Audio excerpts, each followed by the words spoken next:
Danny Sullivan pushed his cleaning cart down the long hallway of Federation Space Station Nexus 7. The wheels squeaked softly as he moved past the tall windows that showed the stars beyond. It was 3 in the morning, and most of the station slept. This was Danny's favorite time to work. No crowds, no noise, just him and the quiet corridors. He stopped at a waste bin and emptied it into his cart. A Vorthak officer walked past him without a glance. The reptilian alien was twice Danny's height, with scales that gleamed under the station lights. To the officer, Danny was invisible, just another human janitor cleaning up the mess that important people left behind. Danny had worked on Nexus 7 for 8 months now. The station was huge, home to thousands of beings from different worlds. Humans worked alongside Vorthaks, Zephyrians, and Nebulans. It was supposed to show that different species could live together in peace. But Danny saw the truth in their eyes. Most aliens thought humans were weak. Even the humans seemed ashamed when aliens were watching. He moved his cart to the next section. The diplomatic wing was always messy after the daily meetings. Danny had learned to move quietly here. Diplomats often continued their talks in the hallways, and they didn't like being interrupted by cleaning staff. As he worked, Danny listened. His ears caught fragments of conversations in different languages. The Zephyrians spoke in musical tones that sounded like crystal bells. The Nebulans communicated through color changes in their gas-like bodies. The Vorthaks used deep, rumbling words that seemed to shake the air. Most people thought Danny only spoke basic English. They were wrong. During his months on the station, he had picked up pieces of many alien languages. He pretended not to understand when they spoke around him. It was amazing what people said when they thought no one was listening. Tonight felt different, though. There was tension in the air that Danny couldn't ignore. Earlier, he had seen groups of aliens having quiet, urgent conversations. They stopped talking when humans came near. Something was happening, but Danny couldn't figure out what. He pushed his cart toward the maintenance corridors. These back passages connected all parts of the station. Only service workers used them regularly. Danny knew every pipe, wire, and access panel in these tunnels. He had studied the station's layout carefully over the past months. The maintenance area was darker than the main corridors. Danny worked by the light of small service lamps. He was cleaning near a junction box when he heard voices coming from around a corner. 2 beings were speaking in the crystal song language of the Zephyrians. Danny froze. He recognized the voices. One belonged to Diplomat Veltar, an important Zephyrian representative. The other was someone Danny had seen but never identified. They were speaking quietly, but the crystal song carried well in the metal corridors. Danny's knowledge of Zephyrian was limited, but he caught key phrases. Coming storm was repeated several times. Then he heard, human weakness, and time grows short. The conversation lasted only a few minutes before the voices moved away. Danny continued, cleaning, but his mind was racing. He had heard enough to know that something was being planned. Something that involved humans being seen as weak. But what could he do? He was just a janitor. No one would believe him if he reported what he had heard. As he worked, Danny thought about his life before Nexus 7. He had been different then, important. But that life was gone now, buried under official records that said he was dead. Danny Sullivan, the janitor, was all that remained. It had to be enough. He finished the maintenance corridors and moved back toward the main sections. The diplomatic wing was quiet now, but Danny noticed that security patrols had increased. There were more guards than usual, and they seemed alert. Someone else had noticed that something was wrong. Danny was mopping the floor near the command center when he saw her. Admiral Zara Kathis, the station's commanding officer, was making her regular night patrol. The Vorthak Admiral was impressive even by her species' standards. She stood nearly 8 feet tall, with dark green scales and intelligent yellow eyes. Most of the time, Admiral Kathis barely noticed the cleaning staff, but tonight she stopped and watched Danny work. He could feel her eyes on him as he moved his mop across the floor. He kept his movements slow and careful, the way a simple janitor would work. But Admiral Kathis was not fooled by his act. She had been a soldier for over 40 years and had fought in 3 major wars. She knew how to read people regardless of their species. There was something about this human janitor that didn't fit. She watched how Danny held himself. Despite his bent posture and humble clothes, there was something in his bearing that spoke of training.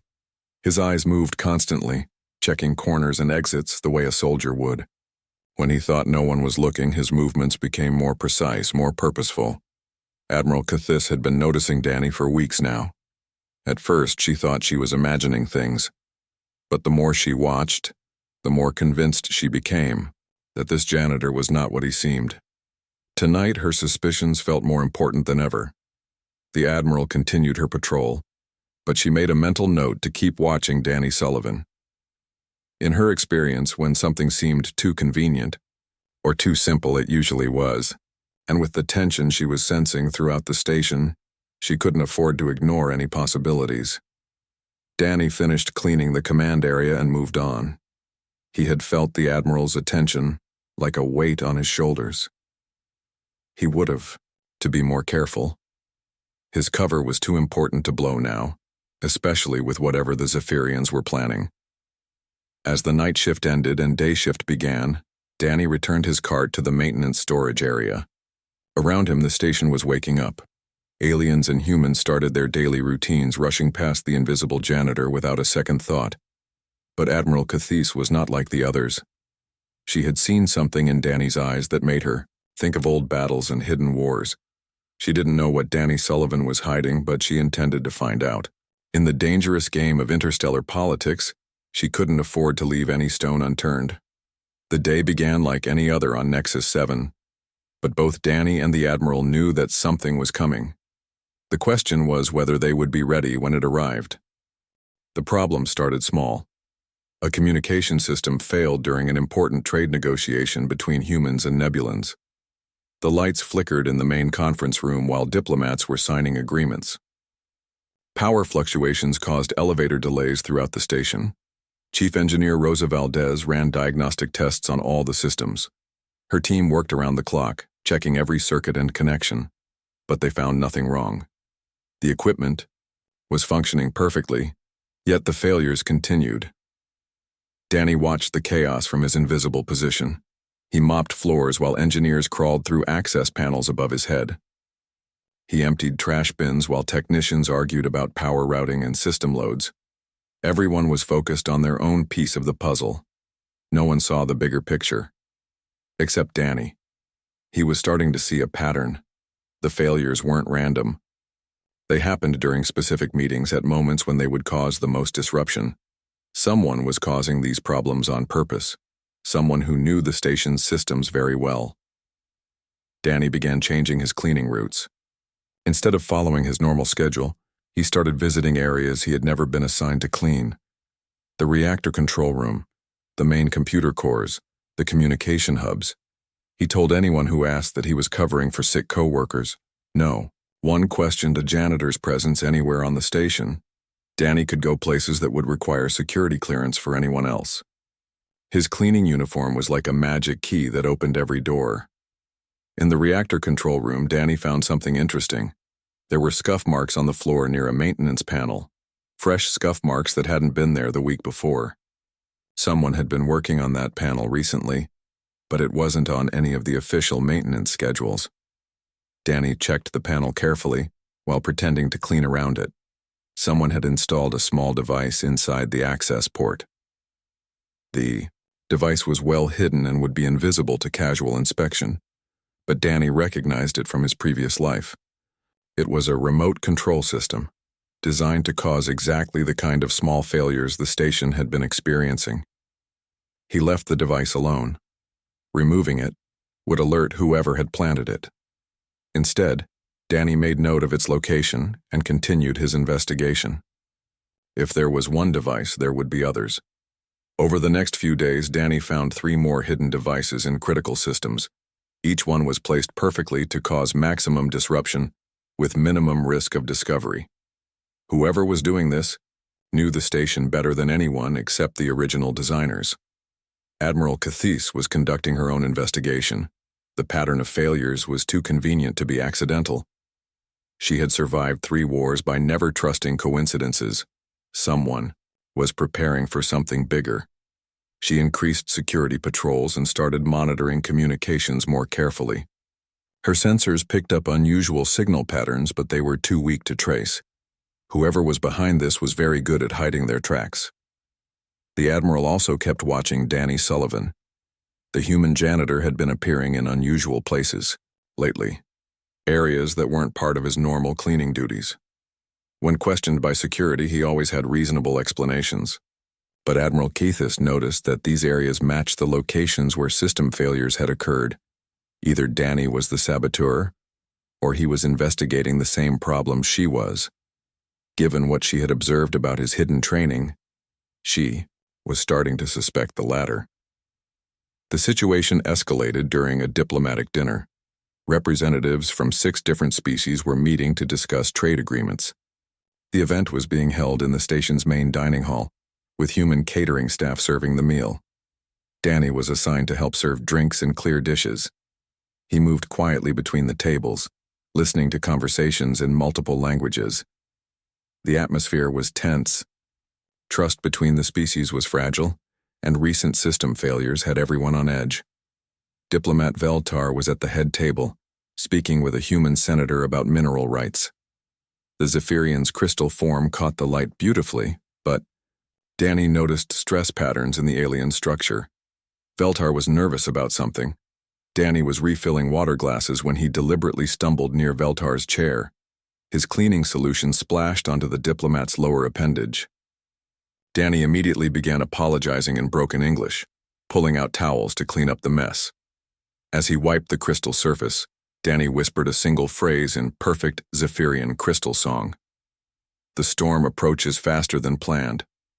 Veltar's entire form flashed bright blue, a sign of extreme shock in Zephyrian physiology. The diplomat stared at Danny with new recognition, but the janitor was already moving away, still apologizing loudly in his clumsy English. No one else had noticed the exchange. To everyone watching, it was just a clumsy human servant making a mess. But Veltar now knew that someone was listening to conversations that were supposed to be secret. Captain Lisa Martinez, the human liaison officer, received a report the next day. Station security had noticed that the janitor Danny Sullivan was asking unusual questions. He wanted to know about shift schedules, security rotations, and access codes. When pressed for reasons, he claimed he was trying to coordinate his cleaning work better. Captain Martinez ordered Commander Jake Morrison to investigate. The security chief put Danny under surveillance but found nothing suspicious. The janitor worked his shifts, cleaned his assigned areas, and went to his quarters to sleep. His behavior was completely normal, but the surveillance team missed Danny's nighttime activities. After his official shift ended, Danny would return to the maintenance tunnels. He knew where all the security cameras were located and how to avoid them. In the darkness of the service corridors, he continued mapping the hidden devices he had found. The crisis came without warning. During a crucial meeting between human and Draxan Empire representatives, the station's power grid overloaded. Life support systems began failing throughout Nexus 7. Emergency lighting flickered on as main power died. Chief Engineer Valdez and her team rushed to the reactor control room. They found the main power routing system completely scrambled. Someone had remotely activated multiple overrides, sending power through circuits that couldn't handle the load. The engineering team worked frantically to restore power, but they couldn't trace the source of the override commands. The system was locked in a feedback loop that threatened to destroy the station's power grid entirely. While chaos erupted in the control room, Danny slipped into a maintenance shaft. He crawled through the tight space, following power conduits, toward the reactor core. The metal was hot from overloaded circuits, but Danny pushed forward. He reached a junction box deep in the station's infrastructure. Here, hidden among legitimate control systems, was the master device controlling all the sabotage. Danny pulled out tools he had hidden in his cleaning cart weeks ago. His hands worked quickly, bypassing security locks and rerouting power flows. The feedback loop broke. Power began flowing normally again throughout the station. In the control room, Chief Engineer Valdez watched in amazement as systems came back online by themselves. Danny crawled back through the maintenance shaft and returned to his quarters. By the time the engineering team investigated the junction box, they found evidence that someone had manually fixed the problem, but they had no idea who it could have been. Admiral Cathis reviewed the incident reports with growing certainty. Someone on her station had both caused the crisis and resolved it. Someone with advanced technical knowledge and access to areas where few people could go. She thought about the human janitor who appeared in unusual places, the man whose eyes held secrets and whose movements suggested military training. Danny Sullivan was more than he seemed, and Admiral Cathis was running out of patience for games. The next night, she decided to confront him directly. Admiral Cathis found Danny in the observation deck at 3 a.m. He was standing by the massive windows, supposedly cleaning the glass that was already spotless. Beyond the transparent barrier, stars wheeled slowly as the station rotated. Danny heard her approach but didn't turn around. He continued moving his cloth across the window in steady, methodical strokes.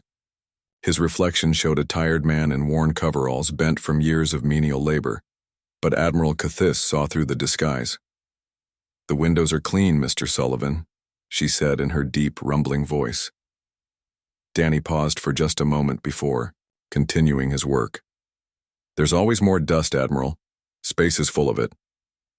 Indeed. Admiral Cathis moved to stand beside him at the window.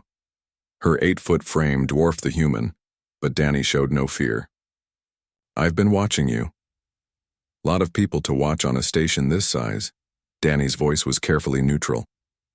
"I try to stay out of everyone's way." The Admiral studied his reflection in the glass.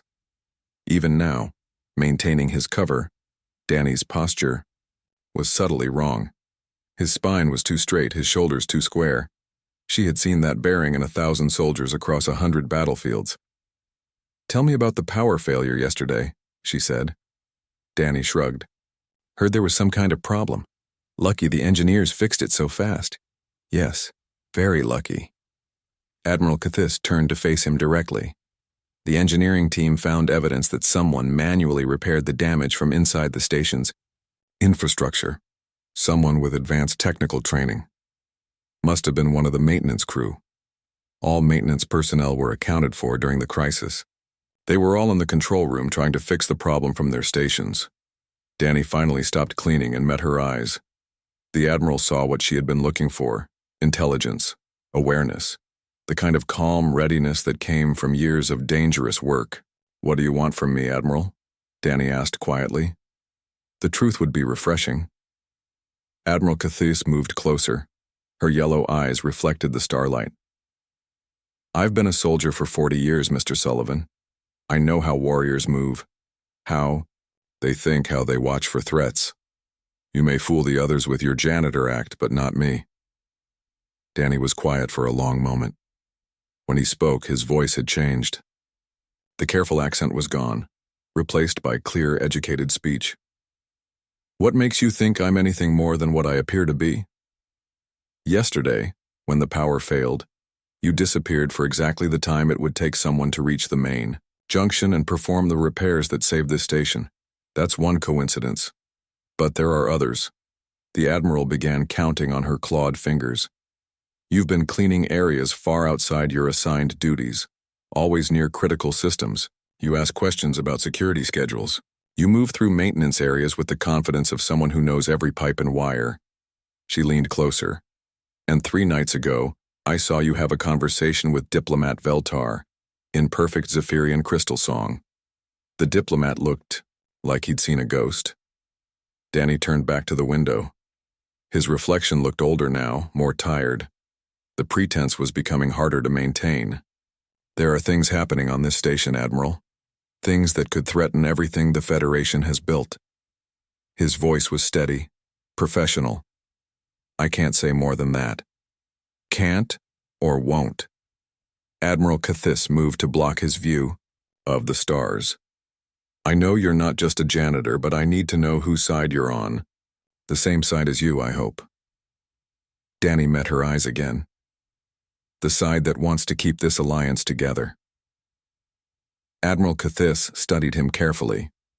In her years of command, she had learned to read people quickly. Lives often depended on knowing who could be trusted. This human was dangerous, certainly, but she sensed no deception in his words. "Walk with me," she said. They left the observation deck together, moving through the quiet corridors. Admiral Cathis led him toward the secure levels, areas that required command-level access. Danny followed without question, which told her more about his real clearance level than any words could have. They stopped at the Admiral's private office. The door sealed behind them with a soft hiss, activating security screens that would block any surveillance. Admiral Cathis moved to her desk and activated a holographic display. "These are the system failures from the past 2 weeks," she said. Icons appeared in the air, showing locations throughout the station. "They seem random to most people, but look at the pattern." Danny studied the display with professional interest. His eyes tracked quickly between the points, seeing connections that others would miss. Someone's testing response times, learning how fast your people can react to different types of problems. Exactly. Admiral Cathis manipulated the display, adding more data. "And these are unusual communication patterns we've detected. Very weak, very brief, but they're definitely artificial." "Coordination signals," Danny said immediately. "Someone's got a network in place, waiting for orders." The Admiral nodded. "My thoughts exactly, but I need proof, and I need to know who's behind it." Danny was quiet for several minutes, studying the data. Finally, he looked up at Admiral Cathis. "If I tell you what I know, there's no going back. My mission depends on staying invisible." "Your mission?" "I can't give you details. But I'm not here by accident, Admiral, and neither are the people causing these problems." Admiral Cathis made a decision that could end her career. "Show me." Danny nodded slowly. He moved to the holographic display and began adding information of his own. New locations appeared, showing the hidden devices he had found. Connection. Lines drew themselves between sabotage points and communication nodes. "There are at least 12 people involved," he said. "Humans, Zephyrians, and at least one Nebulan. They've been preparing for months, maybe longer. The system failures are just the beginning." "Beginning of what?" "I don't know yet, but it's big enough that they're willing to risk everything, and it's happening soon." Admiral Cathis stared at the complex web of conspiracy that Danny had revealed. The scope was enormous, involving multiple species and reaching into the highest levels of station command. "Who are you?" she asked quietly. Danny hesitated. Then he reached into his coveralls and pulled out a small device. He pressed it against a sensor on the Admiral's desk, and new information appeared on her screens.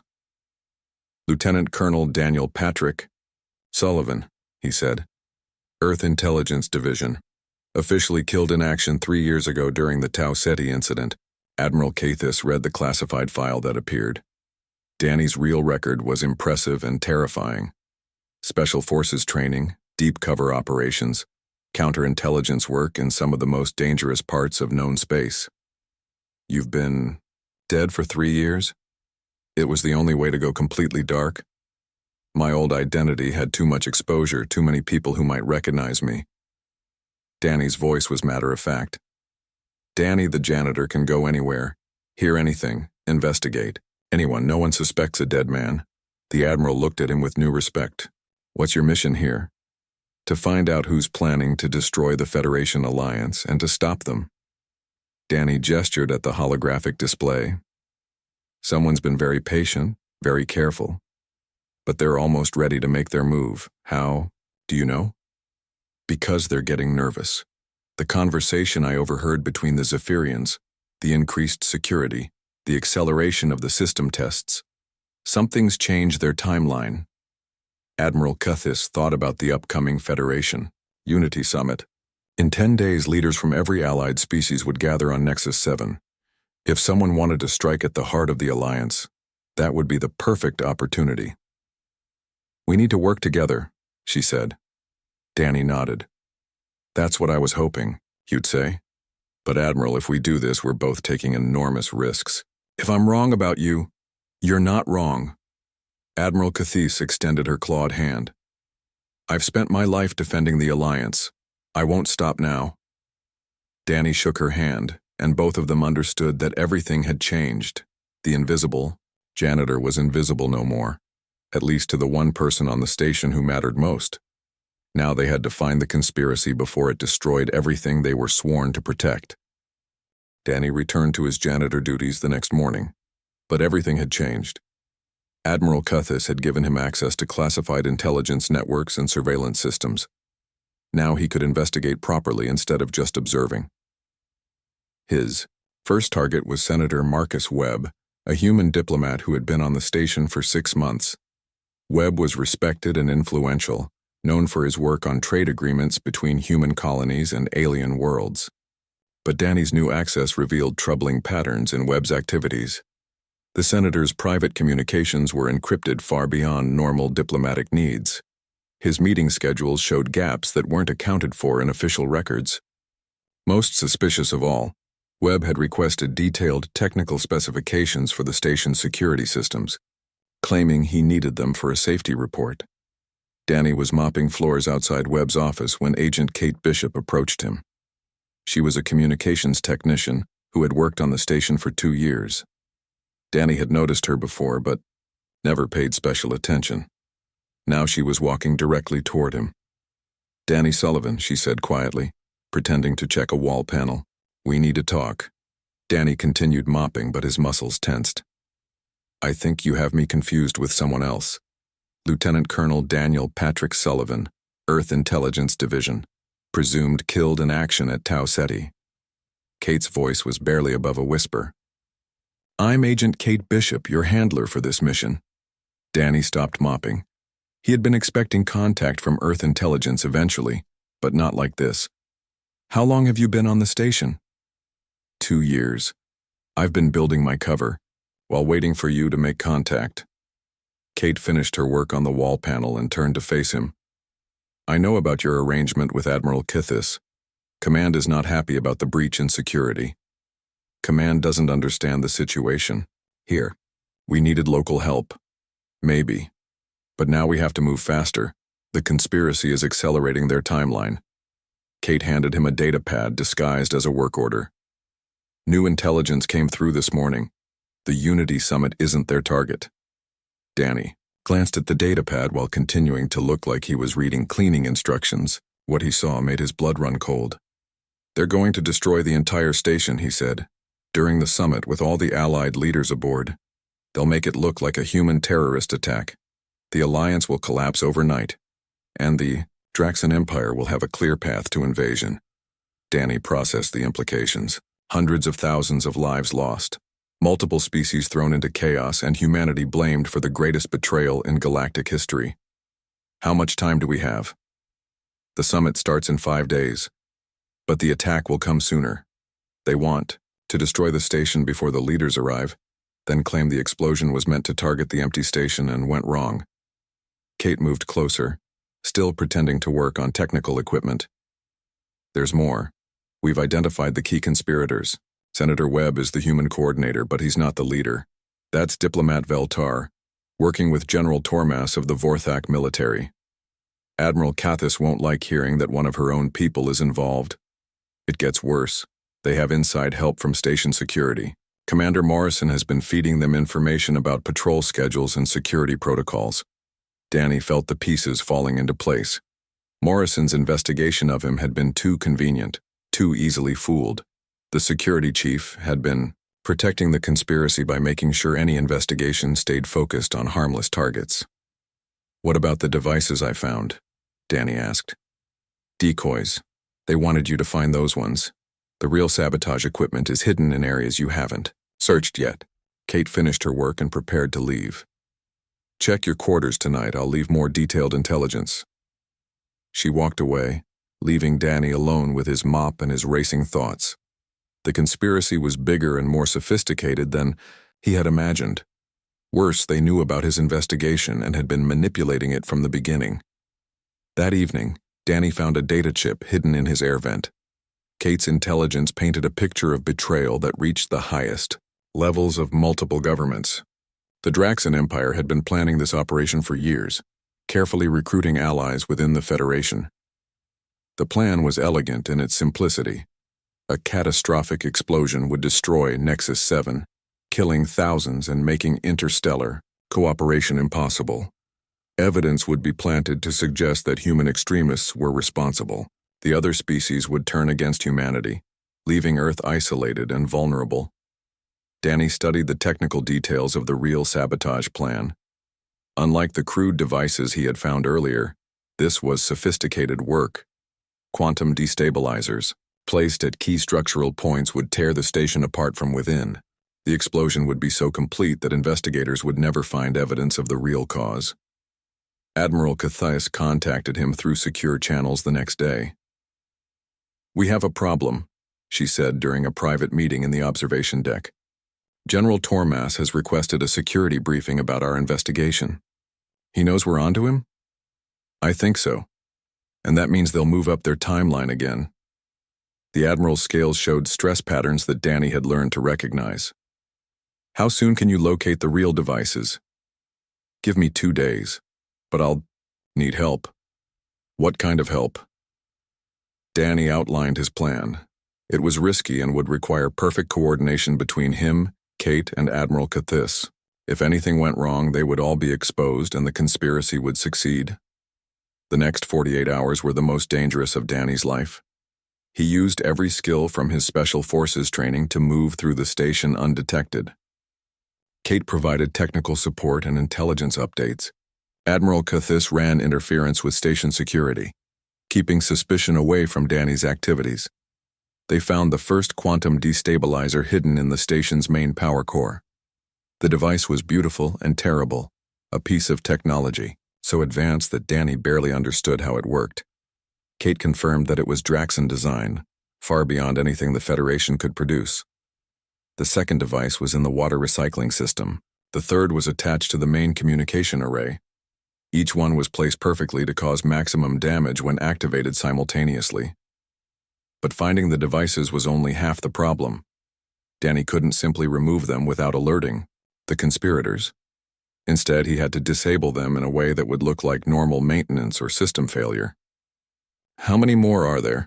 Admiral Cathais asked during another secret meeting. "At least 6, maybe more. They've had years to prepare this." Danny showed her technical scans of the devices they had found. "These aren't just bombs, Admiral. They're designed to make the station tear itself apart. When they activate, Nexus 7 will collapse into quantum foam in less than 30 seconds. The Admiral's eyes widened. Quantum foam was a theoretical state of matter so unstable that it couldn't exist in normal space. Creating it artificially would require enormous energy and incredibly precise timing. Who has this kind of technology? The Draxans developed it during their war with the Centauri Republic. It's never been used on this scale before. Danny's expression was grim. "If they succeed here, they can destroy any Federation installation they want. We'll be helpless against them." Admiral Cathais made a decision that went against every regulation in her book. "We need more help, people we can trust absolutely." "Who did you have in mind?" "Chief Engineer Valdez. She's been working on this station for 10 years. She knows every system better than anyone, and she's not part of any political faction." Danny nodded. "We'll need someone else too, someone who can help us identify all the devices before they're activated. Dr. Nina Cross, the station psychologist. She's been studying the behavior patterns of everyone on board. If anyone can predict when the conspirators will make their move, it's her." They were building a small team of people they could trust. But time was running out. According to Kate's intelligence, the attack would come within the next 2 days. After that, it would be too late to save anyone. The conspiracy had been patient for years, but now they were moving toward their final objective. Danny and his allies would have to move faster and smarter than ever before. The fate of the Federation alliance, and possibly human civilization itself, depended on stopping an enemy who had been planning this moment for longer than anyone realized. The invisible Janitor was about to become the most important person on Nexus 7. The attack began at 400 hours, 3 days before the Unity Summit was scheduled to start. Danny was in the maintenance tunnels when the first alarm sounded. Emergency lights bathed the corridors in red as automated systems announced a reactor containment failure. But Danny knew it wasn't a real emergency. This was the beginning of the final phase. The conspirators were creating chaos to cover their movements as they activated the quantum destabilizers. Admiral Cathiss's voice crackled through his hidden communicator. "All teams, this is it. They're making their move now." Danny crawled through a service shaft toward the power core where he knew one of the devices was hidden. Behind him, he could hear footsteps in the main corridors as security teams responded to the false emergency. Commander Morrison was directing them, sending loyal officers to areas where they couldn't interfere with the real plan. Chief Engineer Valdez was in the reactor control room, trying to understand why her systems were showing impossible readings. She didn't know that the quantum destabilizers were designed to confuse sensors and make normal diagnostics useless. Kate Bishop was at her communication station, monitoring transmissions between the conspirators. Through their shared network, she reported to Danny and Admiral Cathiss about the enemy's movements. "Senator Webb is in his quarters, but he's not staying there," Kate whispered into her communicator. "I'm seeing movement toward the diplomatic levels. Veltar and 2 other Zephyrians are heading for the command center." Danny reached the power core access panel and began working on the quantum destabilizer hidden inside. The device was more complex than anything he had seen before. Draxan technology was advanced, but it was also alien. Understanding how to disable it required knowledge that humans weren't supposed to have. Fortunately, Danny's years of deep cover work had taught him more than most people knew about enemy technology. He had studied Draxan weapon systems during his time at Tau Ceti. The quantum destabilizer used similar principles to their ship-based weapons. As he worked, explosions echoed through the station. But these weren't from the destabilizers. Someone was setting off conventional bombs to create more confusion. Danny realized that the conspirators had backup plans within backup plans. "Admiral, they're not just trying to destroy the station," he reported through his communicator. "They're making it look like a series of separate terrorist attacks. When investigators examine the wreckage, they'll find evidence of human-made explosives. Can you stop them?" Danny finished disabling the first destabilizer and moved toward the next location. "I'm trying, but there are too many devices. I need more time." "Time we don't have. Senator Webb just accessed the main communication array. He's trying to send a message to the Draxan fleet." Admiral Cathis was in her command center, watching her station tear itself apart. General Tormas stood beside her, offering assistance while secretly coordinating the attack. She had to pretend that she trusted him while working against everything he represented. "General, I need you to coordinate with security and find these saboteurs," she said, playing her role perfectly. "Of course, Admiral. I'll deploy my best people immediately." Tormas smiled, showing his sharp teeth. He had no idea that Admiral Cathis knew about his betrayal. Dr. Nina Cross was using her psychological expertise to track the conspirators' behavior patterns. She had identified 12 individuals whose actions didn't match their supposed roles during the emergency. Her analysis helped Kate predict where the next attacks would come from. Danny reached the second quantum destabilizer and began working on it. This one was connected to the station's structural supports. If it activated, entire sections of Nexus 7 would collapse into twisted metal. As he worked, footsteps echoed in the maintenance tunnel behind him. Someone was coming. Danny drew a small weapon he had hidden in his cleaning supplies and waited. Commander Morrison appeared around the corner, carrying a military-grade pulse rifle. His face showed no surprise at finding Danny in the maintenance area. "I thought I'd find you here, Lieutenant Colonel Sullivan," Morrison said. "You've been very resourceful, but this is where it ends." "How long have you known?" "Since the day you arrived. Did you really think we wouldn't investigate a new janitor who appeared right after our operation began?" Morrison kept his weapon, trained on Danny. "The real Daniel Sullivan died at Tau Ceti. But you're someone else, aren't you? Someone Earth intelligence sent to replace him." Danny didn't answer. He was calculating distances and angles, looking for a way to disable Morrison without getting shot. "It doesn't matter who you are," Morrison continued. "You're too late. The quantum destabilizers are already beginning their activation sequence. Even if you disable this one, the others will still destroy the station." Then why stop me? Morrison smiled coldly. Because I want to watch you fail. I want you to know that humanity will be blamed for the greatest disaster in galactic history. Danny moved faster than Morrison expected. Years of combat training allowed him to dodge the security chief's first shot and close the distance between them. They fought in the narrow maintenance tunnel, their struggle echoing off the metal walls. Morrison was younger and stronger, but Danny had more experience. He managed to disarm the security chief and knock him unconscious, but precious time had been lost. Admiral, Morrison is down, but he was right about the activation sequence, Danny reported. The destabilizers are starting to charge. How long do we have? Danny looked at his instruments. The quantum energy readings were climbing steadily. Maybe 20 minutes before they reach critical mass. Can you disable them all in time? Not all of them, but I have an idea. Danny began running through the maintenance tunnels toward the station's main computer core. I can't stop the devices, but maybe I can change their targets. Admiral Cathis understood immediately. You want to redirect the quantum energy. If I can modify the destabilizer's targeting systems, I can make them focus their energy on empty space instead of the station's structure. The explosions will still happen, but they won't tear Nexus 7 apart. It was a desperate plan, but it was the only chance they had. Danny reached the computer core and began working frantically on the quantum destabilizer hidden there. But this device wasn't just a bomb. It was the master control unit for all the others. The technology was incredibly advanced. Danny had to understand not just how the device worked, but how it communicated with the others scattered throughout the station.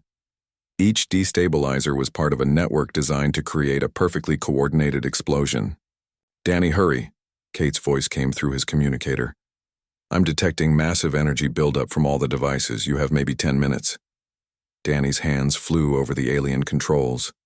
He was essentially performing surgery on a weapon system he barely understood, trying to reprogram it while it was already activating.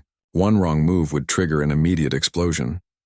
Around him, the station shuddered as conventional bombs continued to explode. The conspirators were keeping up their cover story, even as their main plan reached its climax. If Danny failed, investigators would find evidence of human terrorism instead of alien sabotage. 5 minutes, Kate reported. The quantum fields are approaching critical resonance. Danny made the final connections and activated his modification program.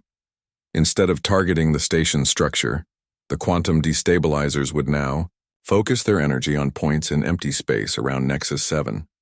The explosions would be visible for light years, but they wouldn't destroy the station. It's done, he reported. Everyone needs to brace for impact. The quantum destabilizers activated in perfect synchronization. Space around Nexus 7 erupted in brilliant flashes of energy as reality itself was torn and reformed. The station shook, violently, but its structure held. When the explosions ended, Nexus 7 was still intact, damaged certainly, and some systems would need repair. But thousands of lives had been saved, and the Federation Alliance would survive. Senator Webb was arrested as he tried to evacuate the station. Diplomat Veltar was found unconscious in the communications center, his crystal form cracked from the quantum shock waves. General Tormas attempted to resist arrest, but Admiral Cathis had prepared for that possibility. In the aftermath, Danny's cover was completely blown. There was no way to hide his role in saving the station. Admiral Cathis recommended him for the Federation's highest honor, but Danny declined. I work better in the shadows, he told her during a private meeting. There are other threats out there, other conspiracies that need to be stopped. Where will you go? Danny smiled for the first time since arriving on Nexus 7. Wherever Earth intelligence needs a janitor.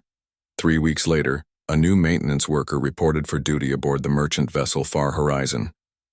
His name was Pete Wilson, and he seemed like a simple, unremarkable man who just wanted to do his job and stay out of everyone's way. The ship's captain barely glanced at him during orientation. The crew treated him as invisible, just another piece of background scenery in their daily lives. But Admiral Cathis, now promoted to Fleet Admiral, knew better. Somewhere in the vast galaxy, the man who had saved the Federation Alliance was once again hiding in plain sight. ready to protect humanity and its allies from whatever threats emerged from the darkness between the stars.